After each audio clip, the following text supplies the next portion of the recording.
In this video, we're going to take a look at the user interface and controls of Perfect Black and White. Let's start on the left. Here you'll find your effects browser, as well as your favorites and presets. To open up one of the pre-existing categories, just click on the category name, and you'll see the effects appear. If you want to make the thumbnails larger, you can drag in and out accordingly.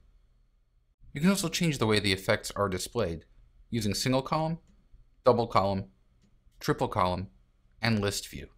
If there's an effect that you like and use often, you can click on the flag on the lower right and it'll set it as a favorite. If you go to the Favorites tab, you'll see that effect appear over here. If you have any saved presets, they'll appear under the My Presets tab. To apply an effect, just find one that you like and click on it. Now let's take a look at the tool on the top left of the preview area. From the top, you have the Brightness brush, followed by the Contrast brush, Detail brush, Targeted Brightness tool, Selective Color brush, and finally the Hand and Zoom tools. Let's start with the Brightness brush. To use it, just click on it, and then select the options from the top. In the Tool Options bar, you'll have the option of selecting whether you want to lighten or darken with each brush stroke. You can also select the size of the brush, the feather, and the amount of strength. To start, I'm going to turn off the Perfect brush, and then with 100% strength, I'm just going to draw across the sky. Now, to get the second part of the sky without worrying about painting over the horizon, I'm going to turn the Perfect brush back on and start drawing. Notice how even though the brush is going over the horizon line, we're not masking or brightening the water. With the Contrast brush, I can draw in any area and add contrast as I see fit. The Detail brush helps me bring out texture in areas that are texture rich, like the rock over here. Now let's take a look at the Targeted Brightness tool. The Targeted Brightness tool allows you to brighten or darken specific colors in your image. Just click on a color channel that you want to brighten or darken and drag to the right or to the left. Dragging to the right will brighten, and dragging to the left will darken. You can also refine the controls using the color response pane over here on the right. The Selective Color brush allows you to paint in color from your original image. The rate at which the color returns is controlled by the opacity. At 100%, all of the color will return.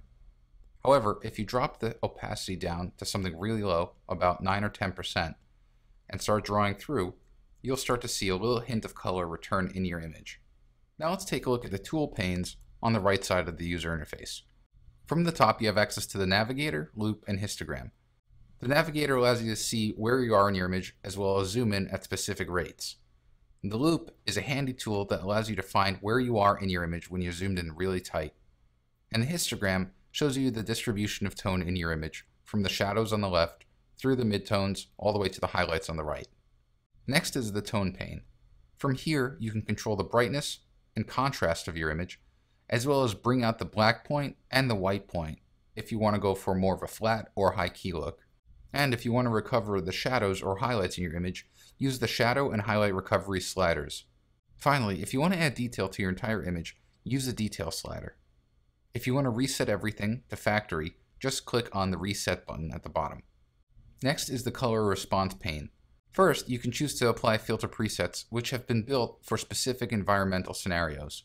Just click on each one to see what it looks like on your image. You can also customize each of the color channels across red, yellow, green, aqua, blue, and magenta.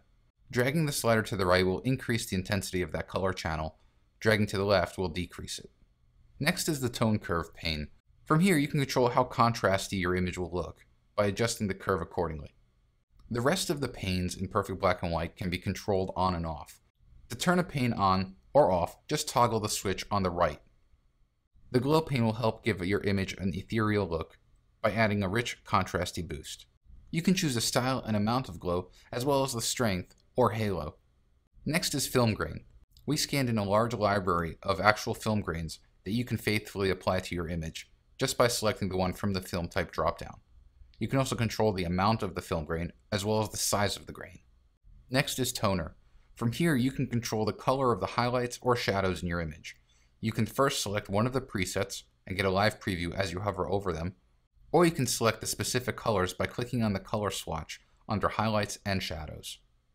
The amount sliders will control the intensity of the colors under the highlights and the shadows, and you can control the shift to the highlights or shadows using the balance slider. Next up is the vignette pane. From here, you can burn or darken the edges of your image to control focus towards the center. You can control the brightness, size, feather, and roundness of this vignette. You can also choose the blending style of the vignette using the style dropdown. Next, you have the border pane. To use the border pane, just turn it on and then select one of the borders from the categories listed below. You can choose how the border blends with your image, as well as how much of it appears. At 100% opacity, the entire border will appear, and as you drag down the opacity, you'll start to see through it, revealing the image underneath. You can use the size slider to bring the border further into your image or closer to the edge. You can also rotate and flip horizontally and vertically using the 4 buttons below the size slider. Next is the sharpening pane. From here, you can control how much sharpening you want to apply to your image. First, you can choose the sharpening type based on what you have in your image. Use high pass for large details. Progressive is great for smaller details, like sharpening all of the contours in the rock here. The unsharp mask is a general sharpening method that you'd find in products like Photoshop.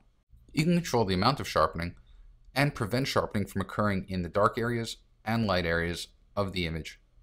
If there are any people in your image, you can prevent their skin from being sharpened by using the Protect Skin slider. Finally, you have the blending pane. This allows you to control how the black and white layer blends with the color layer below. Just hover over the blending mode that you want to see what the effect will look like. If you are on normal, you can also restore some of that original color by dropping the opacity slider. You can toggle the before and after preview using the preview checkbox at the bottom of the screen.